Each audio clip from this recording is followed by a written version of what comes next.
Hello, and welcome to the EMC Live webinar, Electromagnetic Interference Testing Basics, Part 2, looking beyond pass-fail results with modern EMI compliance tests and methodologies.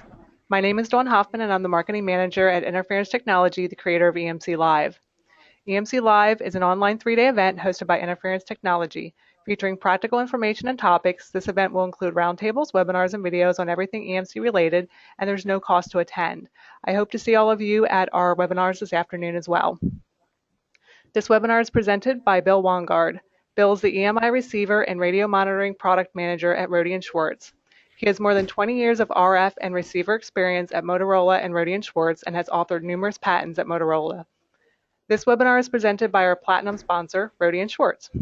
Rohde & Schwarz is one of the world's largest manufacturers of electronic test and measurement, communications, and broadcasting equipment.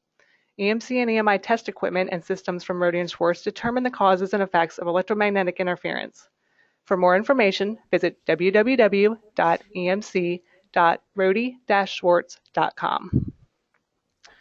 This webinar is one of many, and to check out our others, please visit www.emclive2015.com.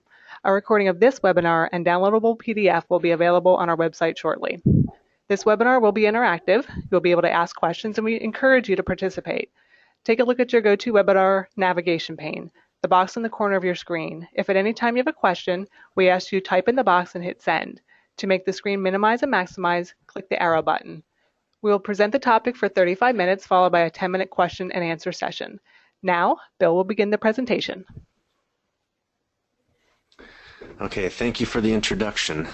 Like was introduced here, we will have a presentation today on looking beyond pass-fail results with modern EMI compliance tests and methodologies, specifically concentrating on the new modern EMI receiver architectures that allow for real-time processing and what that real-time processing does in terms of user interface and EMI debug. So going through the agenda for today, we'll start with why is EMI debug important? And then we'll spend a little bit of time talking about the difference between pass, fail, and characterization, and why characterization is necessary, particularly in the case of failing events. Then we'll get into a little bit of the modern EMI receiver architecture, really mainly focusing on an introduction on real-time processing and what that is and why that's important. And then talk about the capabilities of modern digital signal processing and what that has done for advancing the capabilities of EMI debug.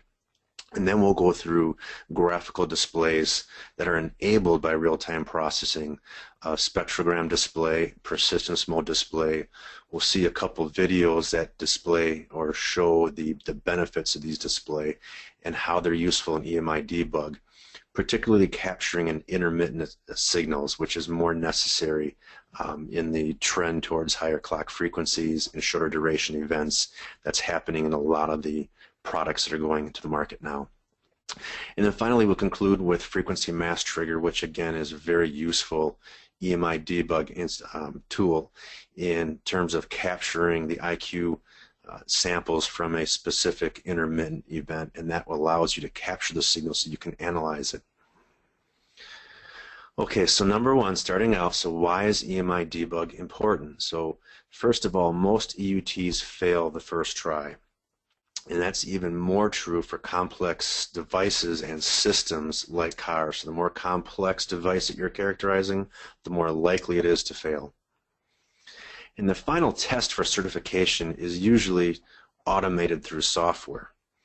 However, when you fail, the EMI debug requires a lot of interactive manual work. So you apply measures like ferrites or changing cable, and then you want to retest right away. So the ability to debug is very important when you are characterizing complex systems and devices.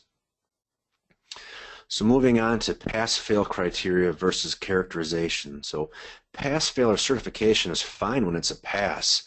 But what happens when it's a fail? You're going to want to characterize that failure as soon as possible with the equipment that's already hooked up so that you can quickly retest it and try and pass with these interactive fixes that you may have during the allotment of time that you have at a test house, or even if you are in your own company's pre-certification or certification lab. So the need for EMI diagnostics and characterization within the EMI receiver. So why is that important? You don't want to change setups. You don't want to bring in a different spectrum analyzer or a different piece of equipment. Ideally, you want the capability to determine pass-fail, and then if there's a fail, you want the ability to do that EMI diagnostics, that EMI debug within the same piece of equipment. So characterization of short-term duration events, so intermittent signals. So this characterization aids in the understanding of failures, and that's particularly important in military and automotive applications. So like I mentioned before, there's a trend in the electronics towards higher frequencies, towards shorter duration events, and the trend in the failures at compliance is ending up being these short duration events or these intermittent signals. And again, the characterizing of those intermittent signals is going to aid in understanding how to troubleshoot and how to figure out the best path forward. So again, pass-fail is great, but when you fail, you need to characterize, and you want to characterize with the same type of equipment without changing setups. And the need to characterize short-term duration events is becoming even more important. Okay, now moving on to modern EMI receiver architecture. So if you look at the lineup, a lot of it is the same as a traditional spectrum analyzer. There's differences in 4 major sections that are beyond the scope of this webinar.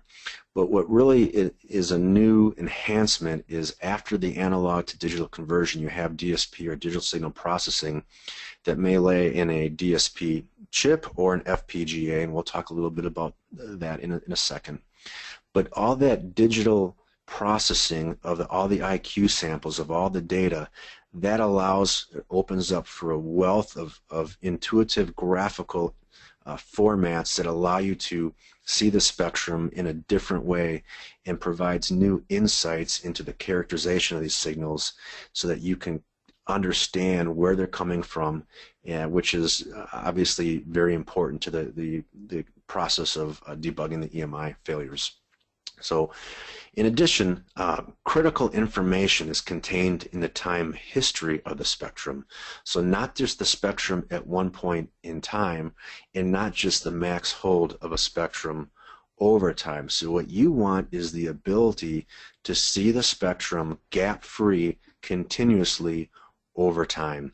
And in traditional spectrum analyzers, again, you just see the instantaneous spectrum, and you can put on a max hold, but then you're just seeing the max hold. You don't see or don't have that visual of what the signal is doing over time. And that witnessing and seeing what the signal does over time will give you a clue to what's generating it, and knowing what's generating it is half the battle. So now we'll move into the real-time introduction. And with traditional instruments, there's a blind time between capturing or acquiring the data, capturing the signal. So here in the blue is the continuous signal that's actually at the input to the device. But in traditional instruments, you acquire for a certain time, and then essentially the equipment is blind during this processing time. So it captures data here, and then it goes blind while it's processing, and then it captures more data. Well, what's going to happen if you have a highly complex system with lots of short-term duration events because you're putting multiple pieces of equipment together? What happens if you have a short-term duration event right here? With the traditional instrument, you would never see it. And then, so the need to see or eliminate these blind times is very important in terms of doing diagnostics, especially if you would get a failure at certification, then you go back and you may miss it a couple times. So you can't be sure when this pulse or when this intermittent signal is going to be in the blind time or the live time. If you're measuring with a piece of equipment or doing pre-certification and it shows up here, you won't see it. Then you go to certification, it appears here in the middle, and then you'll fail. So it's very important in the equipment to have this real-time capability, particularly for systems and devices that have short-term duration events. So again, now you have a real-time spectrum analyzer that shows the spectrum without any loss of data. So here the blue line is the continuous input signal, the continuous data that never stops. So in this series of FFTs, or fast Fourier transforms, it acquires the data in a time duration here, puts it through an FFT, or calculates the spectrum here in this first FFT. Now it takes this chunk of data and computes another FFT. But the important thing here is there's no blind time, so no matter where this short-term duration event would occur, it would be captured by the FFT analyzer, or the real-time spectrum analyzer.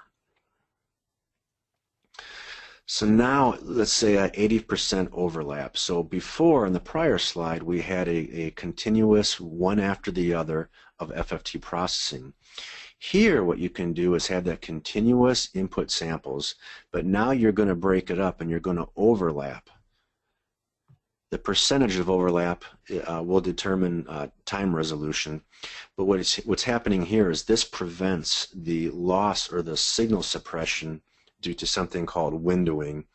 And the detailed specifics of windowing and how the fast Fourier transform works in terms of the time domain scan, that's beyond the scope of this presentation. But the point here is that overlapping these FFTs will give you better time resolution and is very prevalent in real-time characterization. Okay, so let's walk through this again just to drive this home. So here you have a live spectrum, a live continuous spectrum. And now you have a VSA, or a vector signal analyzer, and you're processing the spectrum. Actually, in this section, you are acquiring data. After you've acquired data, you have to process that data. So in a DSP processing FFT, data and display trace, let's just say 90% duty cycle. So 10% of the time you're acquiring data, 90% you are processing the data, and then you display the data. Well, the next part is you repeat this entire process. So now you acquire, process, and display. Now this may be a little bit exaggerated in terms of 10% acquired, 90% duty cycle, but ideally in real time what you want, or what you do have, is a continuous processing of all the data, and therefore you will not miss any intermittent signals. So here I have a real time. You have an FPGA, which has a higher capability of processing than typical DSP chips. So here you have this input data, FPGA processing the FFT data in real time and displaying it. Now you have this overlap. So this FPGA is calculating an FFT based on the data from here to here, real time processing it, and you have a display output. And again, you overlap, and again, and it repeats.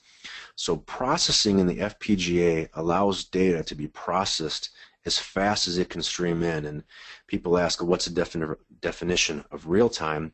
And one of the things that I would say is that the output processed display can keep up with the input acquired data. So your processing on the output has to keep up with all the input. So it's 100% acquisition cycle, no blind time. Overlapping catches any events lost or attenuated by the windowing, and you can process thousands and thousands of spectra. Okay, so now let's talk about the spectrogram display. The spectrogram display takes all that process data and it provides information on the time nature of the signal. And again, information on the time nature of the signal will give clues to what's generating that signal.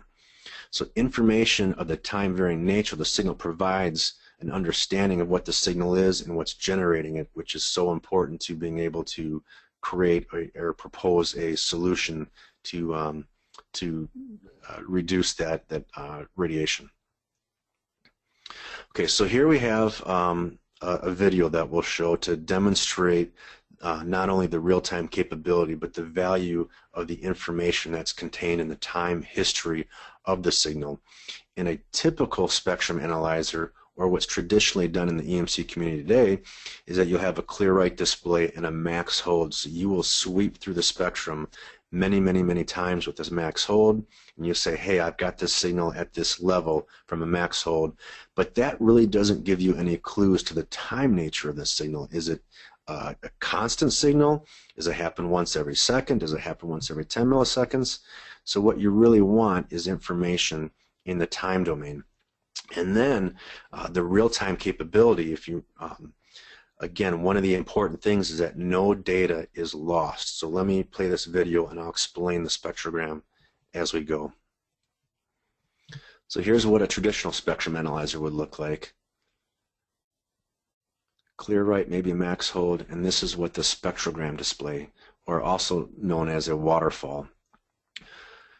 So an FFT will compute the spectrum at a certain time and display it on a row, and then you'll display the next point in time, the next point in time. So each row is a different point in time of the spectrum, and then it falls down the water, so to speak. So that's why the other term is called waterfall.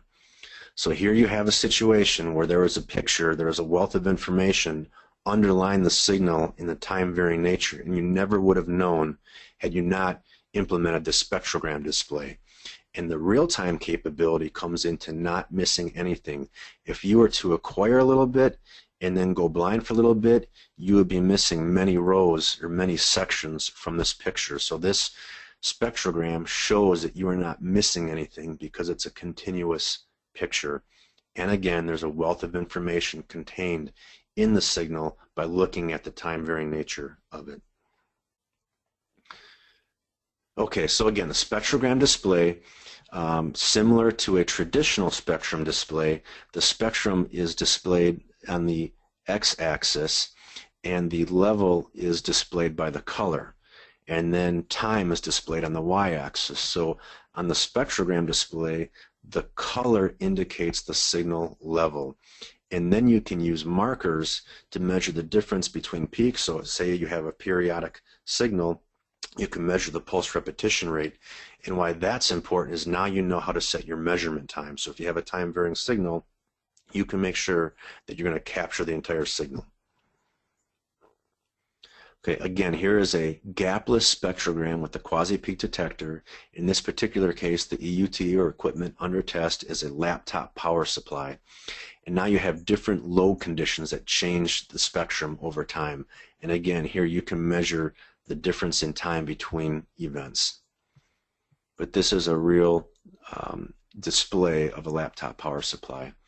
So just to drive home the point one more time, here we have another couple of videos. So what we're going to see here is a traditional display with the spectrum, and then we'll view that in the spectrogram.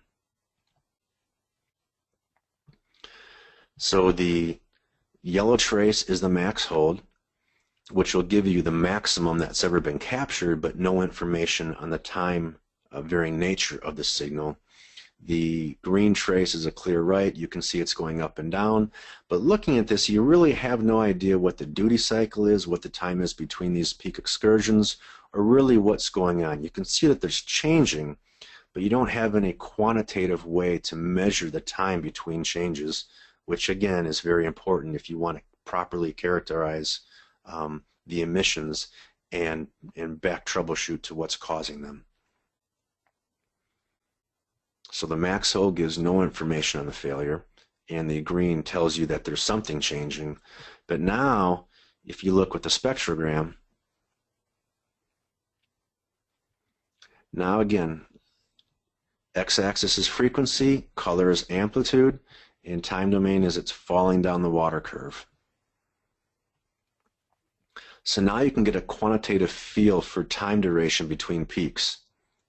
So if you deposit here, unfortunately this video doesn't show it, but with markers you can actually measure the time duration between these maxima, and you can have line markers that show the frequency and horizontal lines that show the difference in time. So again, the spectrogram really opens up a capability to see the time varying nature of the signal.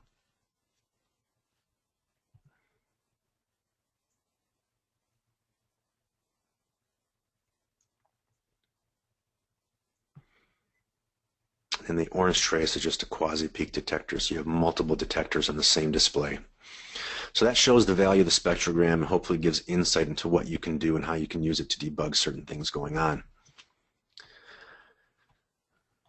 Okay, so now we'll show a test setup for an EMI debug of a car. So again, a car is a very complex system. Let's take CISPR 25, protection of onboard receivers. You have an impedance converter here. you have to measure what the car's antennas are picking up. So real-time can look at the entire frequency band simultaneously. So here's a picture of the antennas that are integrated into the window, and then here you have the a video showing the limit lines for this particular emissions test, and again the value of the spectrogram. So here you have a traditional spectrum analysis and display. Now you have the spectrogram providing time information.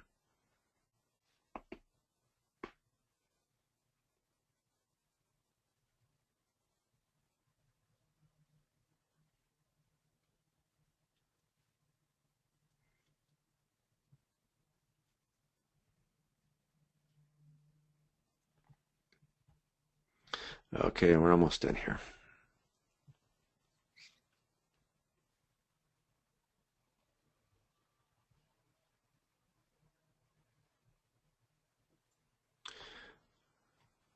Okay, so now we'll go in from the spectrogram display to something that's even of more value, is this persistence mode display.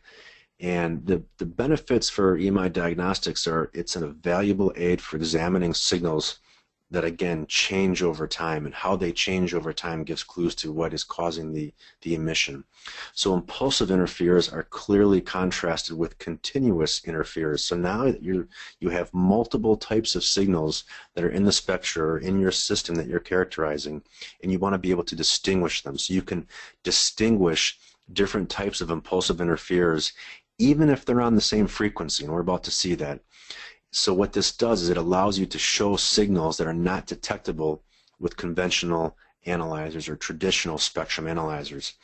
And if you, again, looking at the lineup, what allows this is this enhanced digital signal processing capability of the new modern EMI receivers. So persistence mode, so what is it? It's a superposition of all the spectra in one diagram. So here you have as a virtual table and diagram containing the results for one FFT. So here is the spectrum. Let's just take this grid. So on this FFT, on the x-axis is frequency, and it's subdivided into pixels. So on this one FFT at this frequency, this is where the amplitude was. This is where the amplitude was in this frequency, here, here, and here. So what you clearly see is that there's a peak at this frequency. Well, that's one FFT, but remember in the architecture with the enhanced DSP, you're taking thousands of FFTs and displaying that. So what we'd like to do is take those thousands of FFTs and create a histogram. So now here's an example containing just 10 FFTs. So what you do is you just build up the histogram. At this frequency, all 10 FFTs created a signal level at this frequency. At this frequency, 8 of the FFTs were here, 1 was here, and 1 was here, and so on and so forth across the spectrum, where in the center, it clearly shows that 8 out of 10 of the FFTs produced a signal level amplitude at this frequency, at this level. So the key is at that frequency, at that level. And you just fill out the grid, except now you will do it for, in practice, thousands of FFTs. So here again, so we took 8 out of 10, but in terms of 100% reference, so in the center, 80% of the time, the signal level was at this amplitude. 10% of the time it was at this amplitude. 10% of the time it was at this amplitude. So what you do is you color code the spectrum, or you color code the display based on the percentage of time the signal was at that amplitude, at that frequency, and you color code it. So here 90% of the time is red. So in all these analyzers that have this capability, the user can define or change or modify the color scheming, and you can do that for different types of gray code or radar code. But typically what's used is red means hot, which means it's a higher percentage of time, and then blue is cold, so it's a lower percentage of time. So the trace color shows how often a signal occurs at a specific frequency and level. So it's a spectral histogram, and the value of this will come across in the next few slides. So here you have a conventional spectrum analysis display of a windshield wiper motor. Here the blue trace is the max hold display and the yellow trace is a clear right display. So clearly there's some sort of intermittent broadband nature to the signal, and you can see that because of the curve in the blue max hold trace. So conventionally all you would know is that there's a wideband or a broadband signal that is causing your failure. Now with the real-time persistence display, what you can see is that there's a second pulse disturbance signal hidden by the broadband noise, so it's not detectable with the conventional spectrum analysis. So here is the broadband noise, or the broadband failure that you saw conventionally, but you didn't know there was also this narrowband phenomena going underneath. And if your limit line happens to be here, the first time with the conventional spectrum analysis, you'll fail, you'll go back, you fix that broadband failure, then you go to test again, and now you're going to fail again because you didn't have the ability to see this underlying narrowband disturbance. So what persistence mode allows you to do is now you're seeing multiple signals on the same frequency set in a way that you can see them simultaneously. And that's the value of persistence displays, because now you can see multiple signals on the same frequencies in a unified graphical manner that you can see them together. And again, this will come in a little bit more clear in the next couple slides. So here we have a conventional spectrum analysis display, and this is a generated signal. And what you can see is it kind of looks like WLAN, but there's some pulsing underneath. So right away you can see that it's not a constant signal, but there's something underneath. But there's no information in the time duration. And it sure be nice to know how often these signals are happening or occurring as to tracing that back to clock frequencies or whatever type of timing that is in the system that you're characterizing. So again, this does give you valuable information, but it sure be nice to get a different view of this. Okay, so here is the same signal in a spectrogram display. So now what you see is it's a waterfall curve, and if we pause it, now you can see that the x-axis is frequency, the color is signal amplitude, and time domain is in this way. So what you could do is put markers on and measure the pulse repetition rate of this broadband signal, but you can also see that the pulse repetition rate of these underlying narrowband signals is higher than in the broadband signal. So not only can you see that these signals have difference in bandwidth, but they have difference in pulse repetition rates. And very often that pulse repetition rate, or that periodic time nature of the signal, will be an indicator of what's going on in your system. So again, here's the waterfall. All these analyzers have the ability to pause and put markers on and measure time and frequency. Okay, so now this is the same signal in persistence mode display. Now you can see that both of the broadband and underlying narrowband signals appear constant in the display, so that you can see that they're both there within the same display. However, the color, remember, doesn't indicate signal strength. The color indicates the percentage of time that the signal was at that amplitude. So here it looks very similar. They're both green, so it looks like this signal is appearing as often as this signal. And we saw that from the spectrogram in that the duty cycles are about 50% for both of them. However, here it's just much easier to visualize the fact that both these signals are constant on the display. And again, the color indicates the percentage of time. And off to the side you see the red, that indicates that's a greater percentage of time. So there's nothing going on the ends of the frequency spectrum here.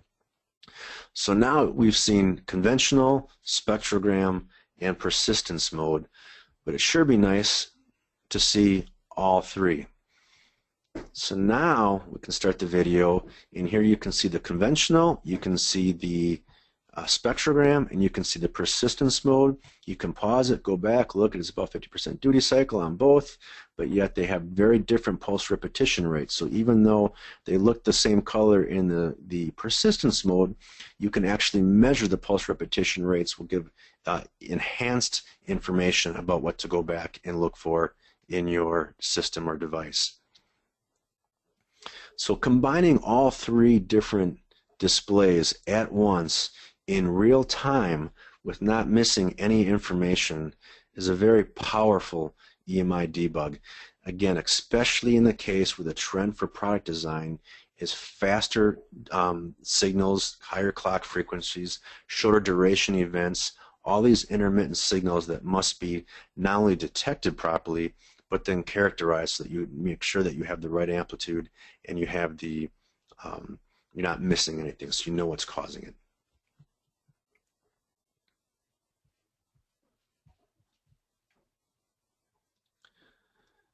Okay, so pause it and move on here. Okay, so the final topic here in the modern EMI receiver diagnostics is, again, something that's enabled by this enhanced digital signal processing. It's called a frequency mask trigger. So what that allows you to do is now you have an intermittent event, but you haven't been able to capture the IQ data so that you can go back and do a finer analysis of that one specific event. So in the architecture, you have the ADC, and then you have all these FFTs. So what you can do is that the equipment will go through and it will evaluate each individual spectrum in real-time mode. So again, real-time, no information is lost, no pulses are lost. And then you compare that with the predefined frequency mask. So if one of these FFTs produces a frequency component that goes into the mask of the frequency trigger, then it will be marked and you can do different things based on that trigger. So the current spectrum is displayed and measurement is stopped either immediately or after a selectable follow-up period. So typically you can have this trigger and you can record the data a certain amount of time before the trigger and after the trigger. Now you're recording, you can go back and display that data. So here's an example of what that might look like. And this frequency mask is set to right here. So it will capture this one particular signal as an example of a display. And one of the demonstrations I like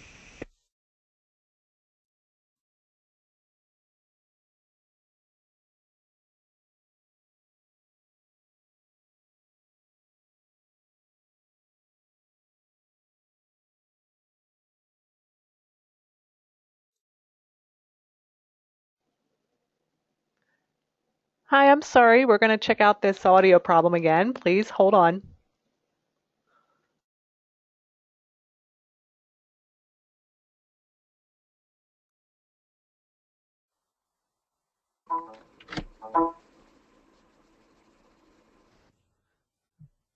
Okay, am I back?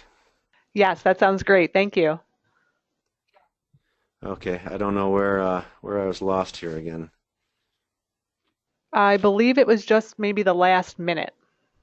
Last minute. Okay, so I was just talking about an example demonstration to show the value of the frequency mask trigger. And what I would do is take my car fob or my car remote. I'll set the analyzer to 315 megahertz, which is very typical for a key fob, and then I will press the key fob, and that will trigger the equipment and capture the emissions. Then once you capture it, you can go and zoom in, and you can see the frequency.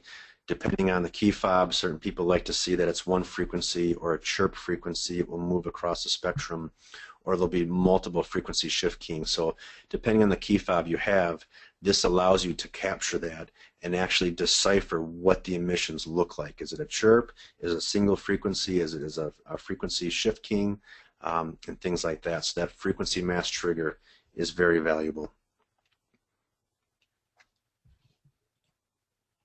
Okay, so in summary, pass-fail data is not adequate when there are failures. The ability to conduct EMI diagnostics within an EMI receiver is necessary.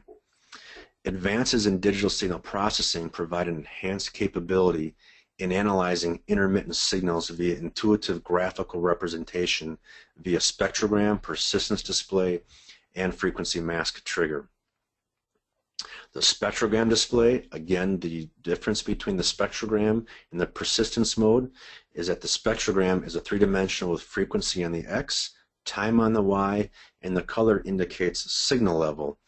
Where there's a persistence display, the frequency again is on the X, the signal level is on the Y, but here color indicates the percentage of time the signal was at a certain level. In the frequency mask trigger, it's very useful for capturing intermittent signals, and all of this is aided by the advancements in the digital signal processing capability and integrating that capability into modern EMI receivers. So now that receiver is not only a pass-fail certification tool, but upon failure, it allows you to do EMI diagnostics right away while you're at the test house to make sure you can change or modify what you have to do, quickly retest. But that EMI debug capability in the receiver is a very powerful new tool, aided by the increase in digital signal processing. And with that, I think my time is up, so I can take questions. Thank you so much, Bill. We would like to have a final call for questions at this time, and I'm going to hand it over to Emily Webster, Marcom Program Manager for Rohde & Schwartz at this time, and she will handle the questions. Thank you. All right, Bill, the first question is, can the waterfall... Emily, are you there? Yes, I'm here. Can you hear me? You're very quiet. You are very quiet. I believe that... Better? A little bit.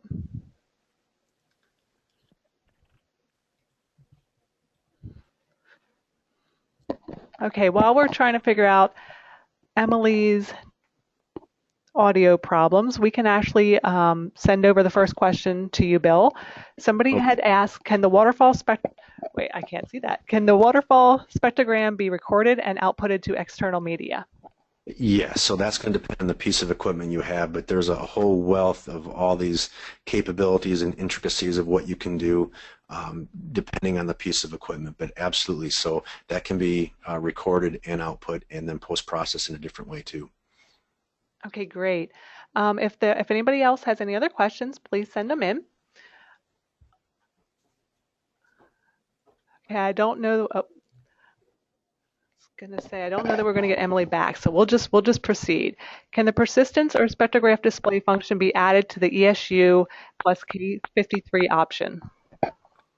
Okay, so that's a particular equipment question. So the real-time display is not available on the ESU, but it is on the ESR, and that's very particularly to the Rohde & Schwartz portfolio.